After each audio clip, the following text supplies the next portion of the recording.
നവകേരള സദസ്സിന്റെ ചെലവ് സംബന്ധിച്ച ഹർജിയിൽ പരാതിക്കാരനെതിരെ വിമർശനവുമായി ഹൈക്കോടതി. ഹർജിക്കാരന്റെ ആരോപണങ്ങൾ പലതും അനുമാനങ്ങൾ മാത്രമാണെന്ന് കോടതി നിരീക്ഷിച്ചു. കോടിക്കണക്കിന് രൂപയാണ് നവകേരള യാത്രയ്ക്കായി ചെലവഴിക്കുന്നത് എന്നായിരുന്നു ഹർജിയിലെ ആരോപണം.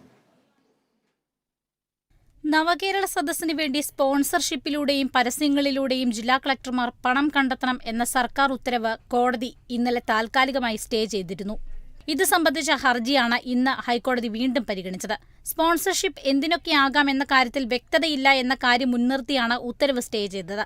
എന്നാൽ സ്പോൺസർഷിപ്പ് സംബന്ധിച്ച വ്യക്തത ഉത്തരവിലുണ്ട് എന്ന് സർക്കാരിന് വേണ്ടി ഹാജരായ അഡ്വക്കേറ്റ് ജനറൽ കോടതി അറിയിച്ചു. കോടിക്കണക്കിന് രൂപയാണ് നവകേരള സദസ്സിന് വേണ്ടി സർക്കാർ ചെലവഴിക്കുന്നതെന്ന് ഹർജിക്കാരന്റെ അഭിഭാഷകൻ ചൂണ്ടിക്കാട്ടി. എന്നാൽ ഇത് ഹർജിയിലെ ആവശ്യത്തിനും അപ്പുറമുള്ള കാര്യങ്ങളാണെന്ന് കോടതി പറഞ്ഞു. ഹർജിക്കാരന്റെ വാദങ്ങൾ പലതും അനുമാനങ്ങൾ മാത്രമാണെന്നും കോടതി വിമർശിച്ചു. മലയാളത്തിലുള്ള ഉത്തരവാണ് പണപ്പിരിവുമായി ബന്ധപ്പെട്ട് സർക്കാർ പുറത്തിറക്കിയിട്ടുള്ളത്. കളക്ടർമാർ നേരിട്ട് പണം പിരിക്കണമെന്ന ഉത്തരവിൽ പറഞ്ഞിട്ടില്ല.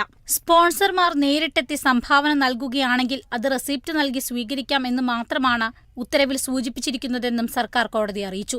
ഹർജിയിൽ ക്രിസ്തുമസ് അവധിക്ക് ശേഷം കോടതി വാദം കേൾക്കും. Kerala vision news, Kochi.